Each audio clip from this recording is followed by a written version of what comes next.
Ok? Então hoje é o dia 10 de dezembro de 2017. 2020 já está acabando, hein? Daqui a uns dias a gente está falando isso. E nós estamos estudando a bendita esperança. A esperança preservada, guardada nos céus. O encontro com a pessoa do Senhor Jesus nos ares. O objetivo da igreja, se encontrar com o Senhor. E o nosso texto, que nós temos estudado, se encontra em 1 Tessalonicenses, capítulo 4. É um texto clássico, né?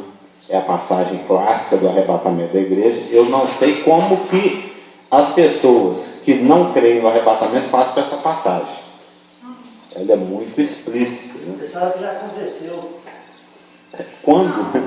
Não sei quando é que a igreja ressuscitou, gente. Não tem como. Tem gente que fala que vai ser depois da tribulação. Como diz o Clésio, tem que ser um exercício de estraguese muito grande para poder não ensinar isso. Mas o nosso texto, ele começa dizendo: não queremos, porém, irmãos, que sejais agnoselos, né? Desconhecidos, ignorantes, sem conhecimento, sem informações, não sendo conscientes a respeito de aqueles que já morreram. O Paulo, ele já tinha conversado esse assunto com os irmãos, tanto é que lá no capítulo 5, verso 1, ele fala: irmãos, relativamente aos cronos e aos kairons, né, aos tempos e às épocas, não há necessidade que eu vos escreva, pois vós mesmos estáis inteirados com precisão de que o dia do Senhor vem como ladrão de noite. Ou seja, esses assuntos escatológicos, eu não sei como que o Paulo conseguiu ter tempo para isso, porque ele ficou 3 semanas lá em Tessalônica, antes dele descer para Atenas e depois para Corinto. E ele fez um intensivo lá com os tessalonicenses, e muito provavelmente ele abordou diversos assuntos. É porque ele fala inteirados com precisão. Né? Sim, Falou falou quase tudo. tudo. Ele não chegou a tocar no assunto dos que já tinham morrido. Por isso que ele fala. E depois que ele saiu de Tessalônica, que ele foi para Bereia, e os de Bereia eram mais novos, depois ele foi para Atenas, onde ele fez aquele discurso, e depois ele desceu para Corinto. Depois que ele saiu de lá, muito provavelmente 1 ou 2 ou 3, alguns irmãos morreram. Por isso que gerou a dúvida. Por isso que gerou a angústia, gerou a aflição. Porque, digamos que a nossa igreja é recém-fundada, né? Nós que somos não somos mais expressionistas graciosos, nós não somos mais expressionistas graciosos, agora nós somos grandenses, né? E a nossa igreja, vamos dizer que ela é recém-fundada, recém-doutrinada, e o apóstolo nos ensina a respeito do arrebatamento, e assim que ele sai, ele volta para os Estados Unidos, o pastor Geraldo morre. Aí a Elaine fica angustiada. Ela fica pensando assim: ele perdeu o arrebatamento? E agora? Será que só os que vão estar vivos no momento do arrebatamento que vão receber a glória? E dúvidas apareceram. Aí ele escreveu a respeito do assunto. Ainda bem que ele esqueceu de falar a respeito dos mortos, o que deu a oportunidade para a dúvida e para a angústia dos Tessalonicenses, que gerou a ocasião, a oportunidade para a escrita da epístola que nós temos aqui.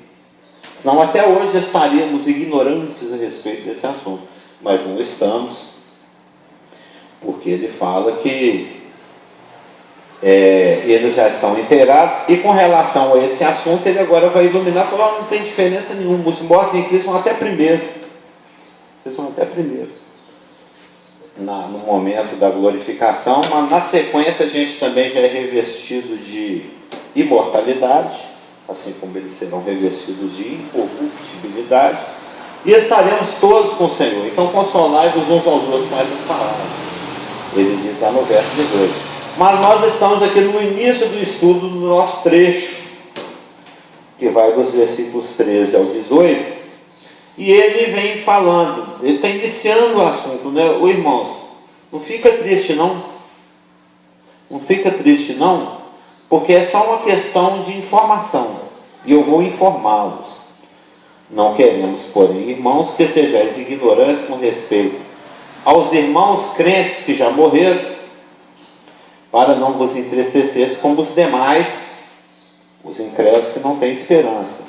Tem um versículo, um dos muitos versículos que o pastor Geraldo gosta, ele está lá em Efésios 2, 13 ou 14, por aí, que fala que está sem esperança no mundo, sem Deus no mundo, né? Você cita muito esse versículo. 2, sem Deus e sem esperança. Eu sei que o 10 é das obras preparadas de antemão, então está logo ali depois. Mas é qual? Versículo 12. Mas de que? Efésios 2, 12. Que fala que está, já que nós estamos tangendo, alheio às coisas. é um assunto que corresponde a esse que ele falou, que os demais que não têm esperança, tanto é que está riscadinho de vermelho, tanto aqui como lá em Efésios na minha Bíblia, é o 2,12, naquele tempo estáveis, é 2,12 mesmo, sem Cristo, separados da comunidade de Israel, estranhos às alianças da promessa, não tendo esperança e sem Deus no mundo.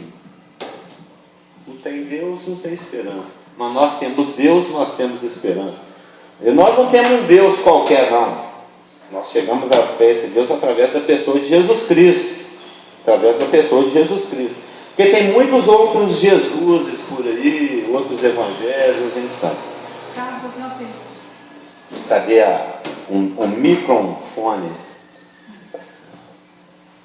Quando nós começamos o estudo, umas 3 semanas atrás... Não, hoje é a sexta. Já tem 6 semanas. Mas eu acho que umas 3 semanas atrás, quando estava fixado na palavra esperança, você falou sobre o que nos move, né? A nossa esperança. Lembra quando Sim, você falou disso? sim. E como que funciona? Ela é viva, né? Viva a esperança. Ela é automaticamente relativa à volta de Jesus Cristo. Mas você lembra quando a gente fala... A volta de Jesus Cristo resume todas as esperanças. Isso eu ia te perguntar. Todas as esperanças. Então, qualquer esperança... Por exemplo, essa semana aconteceram algumas coisas, eu falei, não, com relação a isso aqui, é tipo assim, né? Você tem que cair a ficha. Quando acontece alguma coisa, você tem que caminhar, partir para outra coisa, para você continuar tendo progresso naquilo que você está, no seu plano, no seu projeto. E aí eu usei essa expressão, não, quanto isso aqui não precisa mais ter esperança, porque a gente precisa caminhar para isso, porque senão isso aqui não funciona. Aí depois eu estava pensando, eu não posso usar essa palavra. Qual palavra? Esperança. Porque na verdade não é perder a esperança. É continuar na esperança, mas mudar a estratégia. Não é porque a gente, tipo assim, vocabulário do dia a dia que a gente usa. Assim como a gente viu várias expressões aqui que são equivocadas. Aí você acredita que não é enquanto a vida é esperança. Enquanto a vida é esperança, essas coisas que as pessoas falam, que a gente fala ao contrário, você ensinou o contrário, né? Normalmente é o contrário. Então, aí eu pensei nisso, falei, não, isso aqui não é porque não tem mais esperança, isso aqui é porque a estratégia tem que ser mudada, porque a situação mudou. Mas a palavra esperança, eu lembrei da escola dominical, está vinculada à grande esperança. Então, sim, não é que já a esperança que existe por aí é aquela esperança relativa, circunstancial. E a esperança do crente, ela engloba toda a sua vida. Firme. E toda a sua vida. Sim. E até em coisas que você está esperando no seu dia a dia para acontecer. Aí, por exemplo, você tem um projeto e o negócio não deu certo, você vai mudar, mas não é que você perdeu a esperança, porque você vai... Quer ver? Se houver tempo, hoje ainda, nós vamos tangir um pouquinho esse assunto, onde eu pretendo citar um dos ensinos do pastor Mark Scholar, né, que eu concordo com esse ensino, onde ele fala que o nascido de novo não vive sob a ótica cronológica, ele vive sob a ótica escatológica. O nascido de novo esperto, acordado, né, até a palavra apropriada aqui é acordado, sóbrio, né? ele vive a sua vida de forma escatológica, em função da volta do Senhor. É isso que eu pensei. Mesmo porque tem um versículo lá de Romanos 13, 11, que se der tempo nós vamos chegar nele, que fala assim: e digo isto a vós outros que conheceis o tempo, vocês que já acordaram, né? Já é hora de vos despertardes do sono. É aqui que está um dos versículos que dá base para essa afirmativa do pastor Marco, com o qual eu concordo. Eu nasci de novo, vive sob a ótica escatológica, não sob a ótica cronológica, que é o Romanos 13, 11, que fala: porque a nossa salvação está agora mais perto do que quando no princípio cremos. Esse é um dos versículos. Ou seja, à medida que a gente vai avançando, olha para você ver como que as coisas para o crente é tudo de bom, né? É uma frase que eu falei lá depois, mais ou menos com poucos meses de convertido. Eu acho que todo mundo fala isso. É uma frase que vem do Espírito. Todo mundo fala assim: se eu soubesse eu era crente há mais tempo. Você já sentiu ou falou isso? Todo mundo que nasce de novo fala assim: não. E era para eu ter nascido de novo aos 9 anos de idade. Demorou mais 11. Eu só fui nascer de novo depois de muita bordoada lá nos 20. Porque eu tinha um amigo de escola, amicíssimo, que ele era presbiteriano. Ele vivia insistindo para eu ir na igreja dele. Provavelmente, se eu tivesse ido lá, existia a possibilidade de eu nascer de novo. Mas a gente arrisca na macumba. A gente arrisca numa aventura amorosa. A gente arrisca pular do penhasco de bungee jump. A gente arrisca casar com uma mulher feia ou uma mulher bonita, não sabe se ela é doida ou se ela é normal. A gente arrisca de tudo. Não sabe o que vai ser daqui 20 anos. Mas ir numa igreja evangélica, misericórdia, ninguém ia. Não sei porque há uns 40 anos atrás, né? Eu estou com 56, há 47 anos atrás, é muito tempo, né? A coisa era diferente. Os crentes eram bicho do mato. Crente não era popular como é hoje, não. Crente era cabeludo, era mucambuzo, era estranho, né? Crente é que as pessoas que passavam com uma Bíblia debaixo do braço assim, calada, sem falar nada com ninguém. Há 40, 50 anos atrás era assim, o crente era isolado. Então você ir na igreja de crente é esquisito. Não pode. Não, mas eu com 9 anos não preocupava muito com isso, não. Eu preocupava com estar traindo Deus. Porque o Satanás coloca isso na cabeça das pessoas. Eu, como ainda era católico na época... Na cultura católica, sim, a gente tinha, parece que passava esse sentimento. É absurdo, né? Você está traindo Deus, você está traindo Maria, Jesus, a igreja, o Papa, seu padre, sei lá quem. Você nunca teve... Lá, demonstrando para diferente. Não, minha família é extremamente católica, porque eu queria. Porque você já foi criado sua mãe era evangélica, né? Mas só que eu nasci de novo e já quando eu cheguei. A minha família, pai de mãe e pai eram muito católicos. São, né? Tem muitos ainda que são católicos. Mas se eu soubesse que ser crente era bom assim, eu já tinha convertido há mais tempo. Então, não queremos, porém, irmãos, que sejais ignorantes com respeito aos que dormem, para não vos entristeceres como os demais que não têm esperança. E eu quero bater um pouquinho nessa tecla dos que dormem, que pode parecer bobo, pode parecer inocente, mas tem muitas seitas, muitas religiões que creem no sono da alma. E muitos irmãos também. Eu lembro uma vez, um dos meus doutrinadores, né, o Valdemar Leal Lucas, umas pessoas aí dos primórdios da minha fé, vamos dizer assim, e que estava tendo uma conversa, eu não lembro nem qual era o tópico, vamos dizer se usar saia ou calça, sei lá, era um tópico polêmico, e um irmão falou assim: ele quer acreditar assim, não tem problema não, porque isso aí é um ponto muito pequeno. É um tópico de doutrina muito insignificante. Um irmão mais sábio, mais experimentado, ele falou assim: irmão, você está fazendo concessão aí para um tópico pequenininho, você julga insignificante, mas na palavra de Deus não existe esse trem de insignificante e significativo, não. Toda doutrina, toda verdade, todo assunto, ele é muito interligado e uma coisa depende da outra.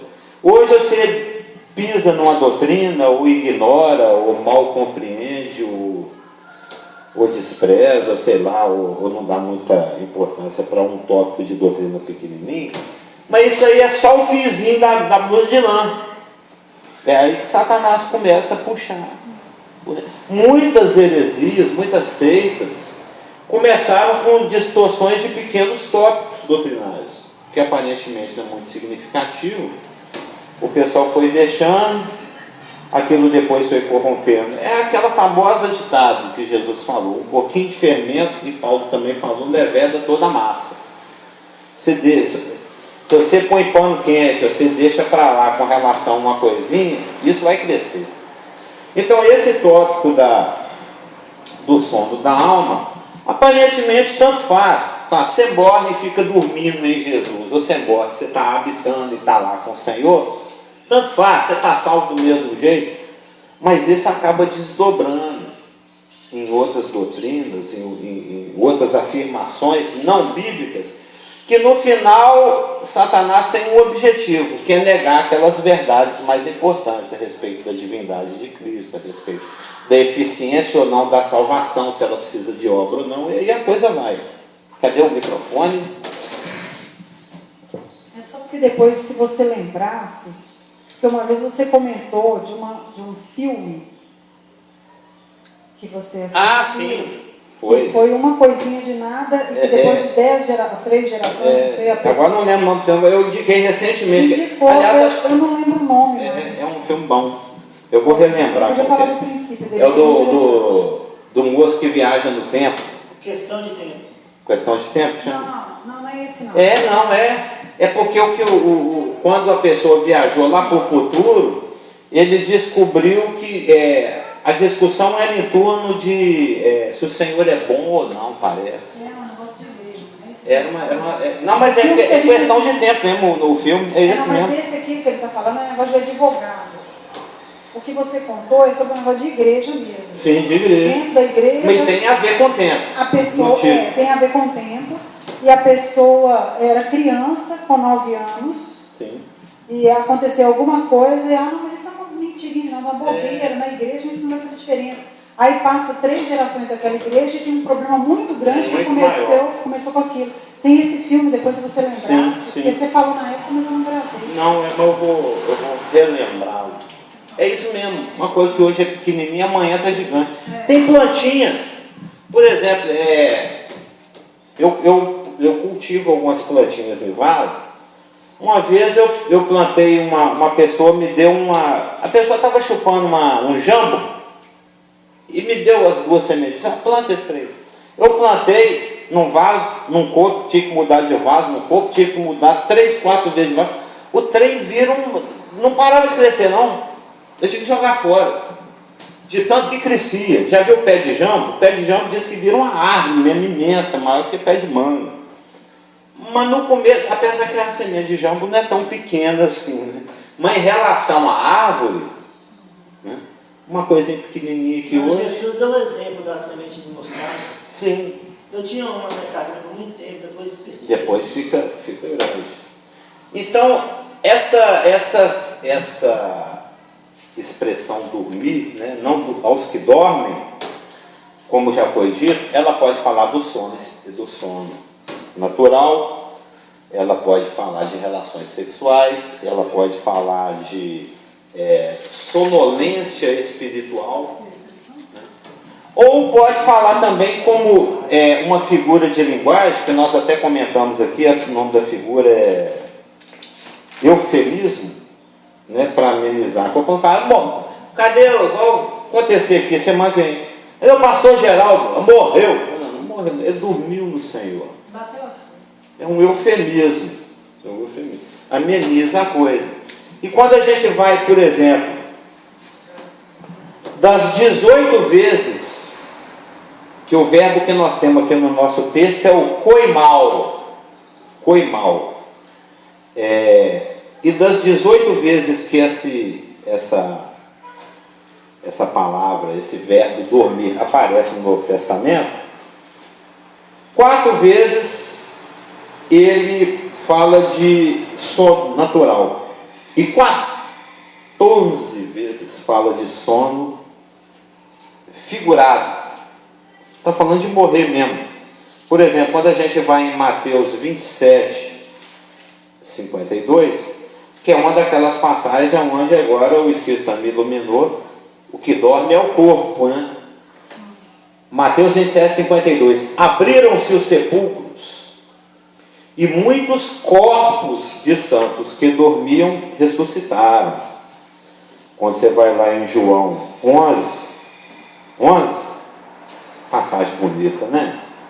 João 11. Bom dia. Quando você vai em João 11, está escrito. Isto dizia depois de... Olha a questão do... Como é que... A gente tem a mania de estar preso no natural, né? Você tem que nascer de novo. Então vou ter que entrar na barriga da minha mãe e sair de novo. Eu tenho a mania de se prender no natural. Existem as coisas onde dormir, por exemplo, é simplesmente dormir, mas existem, a Bíblia usa muita poesia, usa muita figura de linguagem, onde o dormir é um eufemismo para morrer, que é o caso aqui de João 11 em diante. Isto dizia, e depois lhe acrescentou: nosso amigo Lázaro adormeceu, mas vou despertá-lo. Disseram depois os discípulos: você está dormindo, deixa quieto, você está salvo. Jesus, porém, falara com respeito à morte de Lázaro, com a sinonimização do eufemismo aqui. Mas eles supunham que tivesse falado do repouso do sono. Então Jesus lhes disse claramente: Lázaro morreu. Ou seja, ele tentou ser eufemístico. Ele tentou amenizar, usar uma figura de linguagem. Mas isso estava gerando incompreensão. Isso estava gerando incompreensão. Ele falou na lata, né? Como se diz. Hoje em dia diríamos que ele falou na lata. Quando a gente vai, por exemplo, em Atos 7, 60, nós vemos a morte do Estevão, que é conhecida. No versículo diz: então ajoelhando-se, 59, e apedrejavam Estevão, que invocavam e dizia: Senhor Jesus, recebe o meu espírito. Então ajoelhando-se, clamou em alta voz: Senhor, não lhes imputes este pecado. E com estas palavras adormeceu. O verbo adormecer, koimal, no grego, sendo usado de forma metafórica, de forma eufemística. E isso acontece em diversas outras passagens. Coríntios 15, em Atos 13, em 2 Pedro, em 1 Coríntios, aqui no nosso 2 Tessalonicenses. Ou seja, essa forma de usar o verbo dormir de uma maneira figurada, eufemística, para se referir à morte, não era exclusividade da igreja, conforme a gente já viu. Não foi a igreja que patenteou isso. Na realidade, tanto pagãos como judeus já usavam essa figura de linguagem para representar a morte. Isso muito provavelmente, como é que eu anotei aqui, se dá devido à semelhança na aparência entre um corpo adormecido e um cadáver. E assim como o dormir é temporário, o adormecer do corpo também é temporário por causa da ressurreição. Quando a gente vê, por exemplo, em Deuteronômio 31, 16, que a gente chegou a dar uma olhada nele, é dito que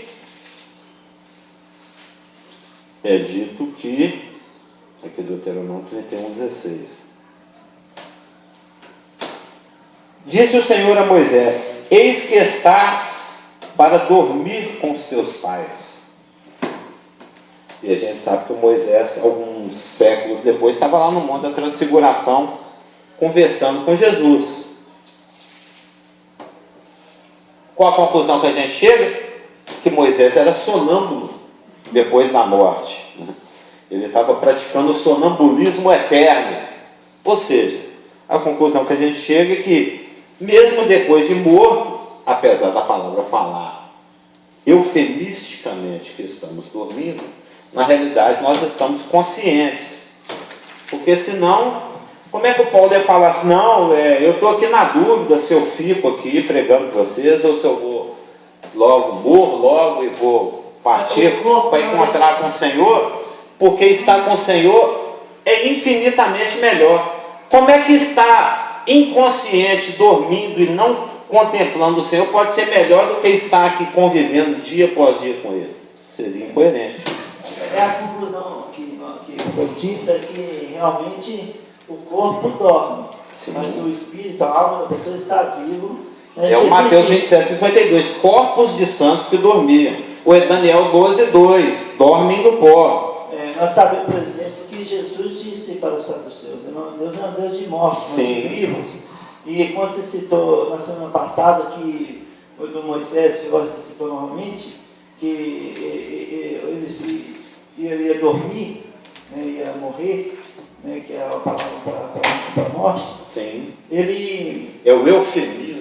O corpo dele estava dormindo, mas ele estava na presença do Senhor. E mais, é tanto que Jesus citou, por exemplo, lá no inferno, você fala né, o seio de Abraão. Outros sonâmbulos, né? Abraão sonâmbulo, Lázaro sonâmbulo. Não é sonâmbulo, realmente ele estava acordado. Não, porque tem gente que bate o pé e fala que está dormindo mesmo. Minha mãe acha que meu pai está dormindo nesse momento. O corpo dorme. E outro versículo que eu gostei muito, que você citou, foi aquele que fala do o pó há de dar conta daqueles que dormem. Sim, é o Daniel 12:2. Daniel 12:12, né? Eu estava lendo de novo aqui. E muitos que dormem no pó ressuscitarão. Uns para vergonha eterna. Então, está falando do corpo que dorme. Sim, está falando do corpo que dorme. É interessante isso, né? Que abre um leque aí. Sim, e como é que as pessoas não veem isso? Jesus falou para os apóstolos: Lázaro dorme. Se chegar a notícia aqui, por exemplo, na semana que vem, né, o pastor Geraldo chega aqui na frente, eu não vou te matar mais não. O Carlos Hamilton, essa semana, irmão, ele bateu as botas. Foi para a glória. Vocês vão pensar que eu estava na delegacia por boto-agressão, eu espanquei a bota assim, até se encana. Não. Ninguém vai pensar que eu bati num calçado. Bateu as botas. Morreu, é uma figura de linguagem, sim senhor. Tem um microfone aí, ó. Inovações.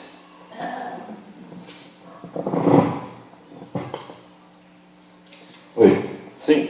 É aquela colocação que é feita, que eu também em parte concordo. Dentro das convicções que eu tenho na palavra, o corpo ele precisa ser revestido. O exemplo foi bem claro quando você fala de Moisés e Elias, que aparecem transfigurados no monte, porque eles estavam revestidos com um novo corpo, sim, uma nova forma de corpo. Você está falando de quem? Daqueles que foram transfigurados com Jesus lá no monte. O Moisés e o Elias. Moisés conversando claramente. Um que morreu e um que não morreu. Todos conversando entre si claramente e à vista daqueles que estavam ali. Quer dizer que não foi uma coisa assim, fantasmagórica ou uma coisa assim. Eles tinham de fato um corpo. O que me intriga é eles terem conhecido, né? Como de fato, né, é aquela coisa, o corpo para se expressar precisa do espírito. Sim. E o espírito para se expressar precisa do corpo. Então eu achei bem colocado essa sua posição nesse tópico, Porque, de fato, eu acredito que a gente não dorme quando a gente morre. A gente é automaticamente revestido com um novo corpo, porque estamos em eternidade. Caímos em eternidade. A eternidade é totalmente diferente do momento de nuvem que nós vivemos. Essa questão do revestimento, como nós vamos ver aqui, que é uma questão no arrebatamento. Mas isso é nosso um versículo para frente aqui. Mas potencialmente, na realidade, para Deus tudo já é passado, né? Aqueles que de antemão conheciam, mas efetivamente acontece no arrebatamento, o revestimento de glória. Os mortos em Cristo, depois. E na sequência nós. Mas tem o outro lado, que é o seguinte, que mesmo estando espírito, eles conhecem uns aos outros, né? Tanto que Moisés... Ele era contemporâneo de Moisés e sabia a expressão cajado. Não, é isso que eu estou falando. Está usando um cajado na mão. A palavra ainda não explica que mecânica é essa. Mas quando eu morro hoje, assim que eu chego lá, você vou, e aí, Lutero, beleza? Eu nunca vi o Lutero. Como é que eu vou conhecer o Lutero? Eu vou chegar lá e aí, Zwingli, tudo tranquilo? Essa é a questão da eternidade. Sim. Porque a gente pode pensar que a morte, ela vem para esse momento atual. Aquele que já morreu já está na presença. A palavra fala que nós já estamos assentados nos lugares celestiais com Cristo. Sim. É um fato, não muda. E também fala de outras coisas a respeito. De forma que pode-se pensar que a volta de Jesus Cristo para aquele que morreu, ela é imediata.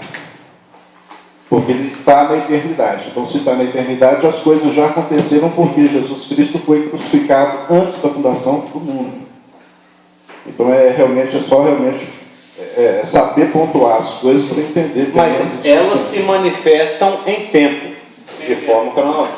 Por acaso, eu até estou fazendo um estudo particular meu, chamado Cronos e Chiron, que fala exatamente de tempos. Dentro daquele meu negócio de ficar calculando a volta de Jesus, eu aprofundo muito nesse assunto.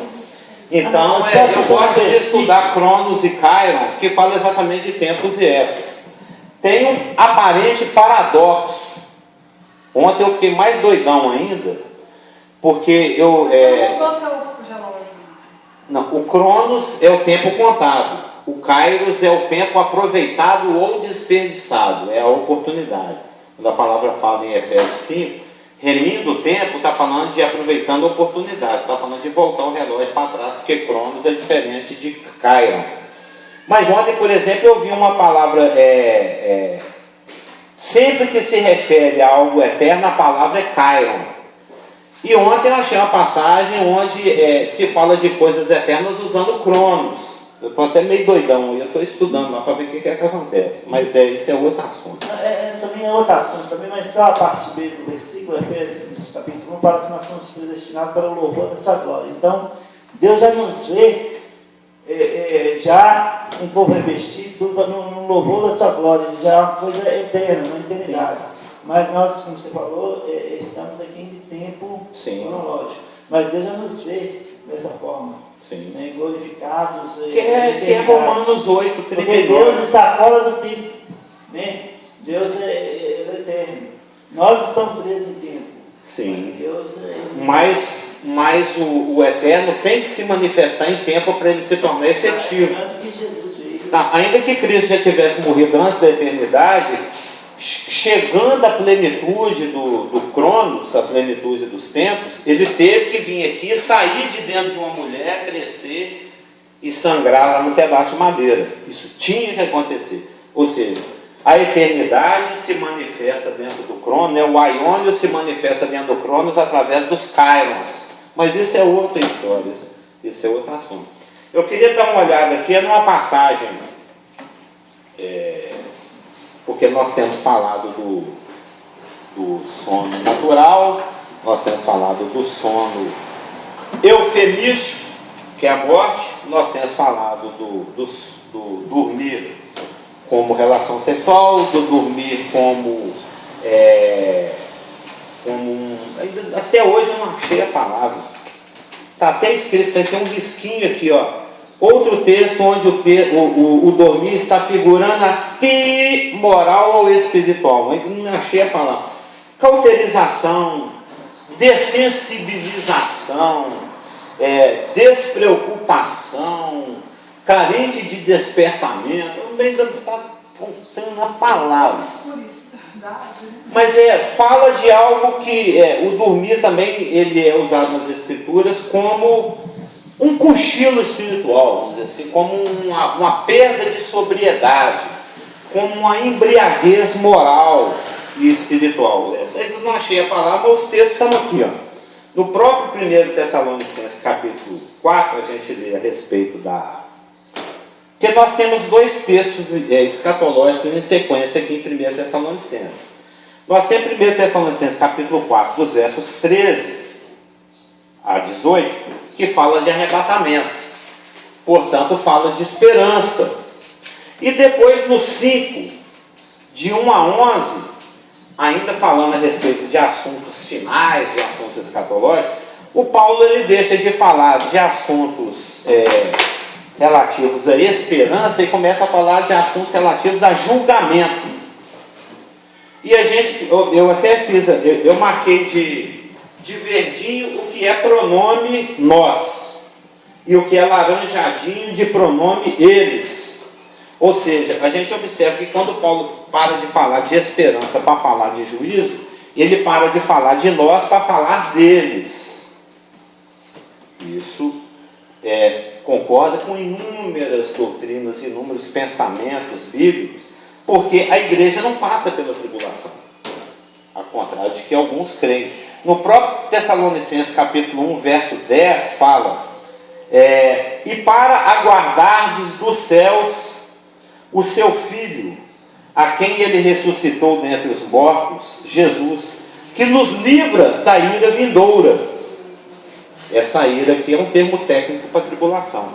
Lá no verso 9 do capítulo 5, ele vai falar de novo: porque Deus não vos destinou para a ira, mas para alcançar a salvação mediante nosso Senhor Jesus Cristo. O que concorda com todos os textos bíblicos, evidentemente, mas também aqui com Apocalipse capítulo 3, verso 10, quando está falando da igreja de Filadélfia, é só para mostrar que é uma doutrina bem estabelecida. Porque guardasse a palavra da minha perseverança, também eu te guardarei da hora da provação que é de vir sobre o mundo inteiro, para experimentar aqueles que têm as suas raízes fincadas na terra. Ou seja, existe um contraste entre nós, que temos esperança, que vamos encontrar com o Senhor nos ares, e a turma bêbada, a turma embriagada espiritualmente, moralmente, e que não vai perceber os tempos, as épocas, aparece o cara aí, outro dia deitado na poltrona lá em casa, brincando com as minhas gatinhas, e meditando na palavra, eu estava pensando nisso. Vai ser fácil demais falar assim: quem é semelhante à besta, quem pode pelejar contra ela? Porque a nossa cultura é uma cultura que fabrica heróis, que fabrica ídolos. Então vai ser muito fácil, todo mundo vai ficar muito entusiasmado na hora que aparecer um cara que arrebenta tudo. Ele vai causar admiração. Muito provavelmente, se nós não tivéssemos o Espírito e estivéssemos aqui, nós tanto não estaremos aqui, como temos o Espírito que nos vacina disso, a gente ia entrar na turma, a gente ia sair aplaudindo o anticristo tranquilamente. E nesse momento eu ia estar com a camisinha meia, evidentemente, todos nós tatuados aqui, glorificando Satanás. Porque Satanás opera com todo o poder de engano. Eu queria falar de dois pontos. Eu penso que essa é a primeira parte. Eu penso que o sono não pode ser comparado com a morte. Não há comparação. Quando você dorme, como assim? Quando você dorme, você está ausente, você não tem consciência. Sim. E quando o corpo dorme, ele está ausente. A não ser que alguém te toque, ou faça algum barulho, ou faça alguma coisa que te volte a despertar. Que é a ressurreição. Então, mas a essência da morte ela é totalmente diferente. porque ela você já sabe, quando Cristo morreu, ele enfrentou a morte, que é uma morte, na realidade ele foi o único que passou pela morte. Nós passamos pelo vale da morte, é totalmente diferente. Nós passamos pela sombra da morte. Jesus literalmente morreu. Se a gente for pensar, como a gente já sabe também, que os graus de sofrimento e de tempo, se a gente for, o que muda o sofrimento é o grau que você sente. O tempo pode ser igual, mas você pode sentir mais do que eu. Então a profundidade do seu sofrimento é muito maior. Foi o que Jesus Cristo passou. Ele enfrentou uma morte de 3 dias, mas uma morte que não tem comparação. É uma morte. Ele abraçou a morte. Não, uma criança de 2 anos de idade enfrenta um espancamento público com muito mais terror do que um cara com 70 anos. Exato. O que vale aí, no caso, é a sensibilidade. Agora, a morte, ela não é uma coisa assim, no meu ponto de ver, tão simples quanto parece. Porque você percebe os demônios que estão presos, esperando o momento de serem soltos. Eles estão passando por uma morte, eles estão totalmente separados da presença de Deus, porque isso a gente percebe. Eles estão aprisionados, eles só vão ser libertados naquele momento para fazer as coisas que vão fazer. Mas eles enfrentam hoje a mesma morte que Cristo enfrentou na sua morte. Então, o grau de sofrimento... Eu creio que o ser humano só vai enfrentar a morte que Cristo enfrentou realmente não estiver no lago de... Exato, eu também penso dessa forma. Eu acredito literalmente dessa forma. Agora eles estão até de boa. Não, inclusive sofrendo pouco. Inclusive, um colocando, como está na história, colocando a água na língua, está querendo que coloque na língua. Mas a morte em si, ela é uma coisa que ela é inexplicável, naturalmente falando. É uma coisa muito grande. E o próprio fato de Jesus ter se entregado de forma que o próprio Deus o ressuscitou, porque ele não se ressuscitou. Ele dependia do Pai, por quê? Porque é uma coisa muito grande, é uma coisa que praticamente posso pensar que é impossível, se não fosse a interferência direta do Pai, que o fez e cumpriu aquilo que prometeu. E Jesus, então, sendo ressurreto, ele cumpriu também, porque ele cumpriu toda a obra está tetelestada, está completa, segundo o próprio Deus também. Então não há como comparar a morte com... Eu estou fazendo uma comparação com o sono porque foi o tópico que você colocou. Porque aqui nós não estamos comparando sono com morte. Porque a tanatologia, o estudo da morte, é amplíssimo. Tem inúmeros... Você acabou de citar uns 3 ou 4 aspectos da morte. O que nós estamos eufemizando, metaforizando, tratando figuradamente aqui, é a morte do corpo. A palavra ensina que o dormir é o dormir do corpo, entendeu? O corpo ele pode ser despertado a qualquer momento pela ressurreição, assim como um corpo dormindo no sono natural pode ser despertado a qualquer momento por barulho ou qualquer coisa, como você falou aí. Aqui o que nós estamos fazendo é estudando as 3 palavras para dormir, que é koimal, kateudo e hipnos, sendo que eles têm 4 aplicações, esses 3 verbos gregos dentro do Novo Testamento, e também da Septuaginta 70 lá do Velho Testamento, ela tem 4 formas de serem usadas, como sono natural, como relação sexual, como letargia espiritual, aparecer já uma palavra próxima, como letargia espiritual ou como o dormir do corpo, ou a morte física. A morte física. Nós não estamos falando nem de morte espiritual, nem de outros tipos de morte. Mas eu só estou querendo chegar aqui num texto que a gente começou a ver, aonde o dormir é visto como um dormir, não é a morte do corpo, não é a relação sexual, E não é o sono natural, é como uma letargia. Por enquanto, letargia está bom. Como letargia espiritual. Que está lá no capítulo 5 do mesmo 1 Tessalonicenses, capítulo 5, verso 6 em diante. Eu vou ler do 6 em diante. Assim, pois, não durmamos como os demais. O que os irmãos têm que observar nesse contexto aqui é que existe um contexto de despreocupação moral. Existe um contexto de necessidade de despertamento espiritual. E a gente observa pelo linguajar, quando ele fala a respeito do sono, do dormir, que é uma letargia espiritual, porque ele usa outras figuras de linguagem, outras formas de dizer, que estão associadas a questões morais. Vamos ao texto. Assim, pois, não durmamos como os demais. Pelo contrário, vigiemos e sejamos sóbrios. Ora, os que dormem, dormem de noite. Os que se embriagam, questões morais, é de noite que se embriagam. Nós, porém, que somos do dia, sejamos sóbrios, revestindo-nos da couraça da fé e do amor, e tomando por capacete a esperança da salvação. A fé, esperança e amor juntos aqui de novo. Porque Deus não nos destinou para a ira, mas para alcançar a salvação mediante nosso Senhor Jesus Cristo. Quando você vai em Efésios 5, calma, só terminar esse texto aqui. Efésios 5, você já deu o sinal aí?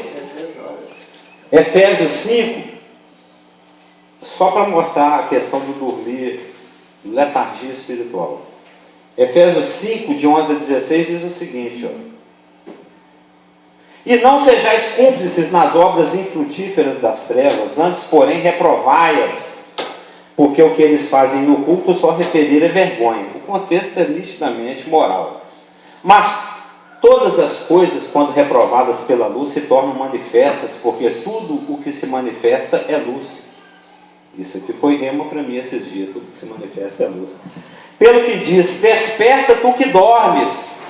Não está falando de dormir natural. Não está falando de estar com uma mulher. Não está falando da morte, do sono, do dormir do corpo. Está falando do moral.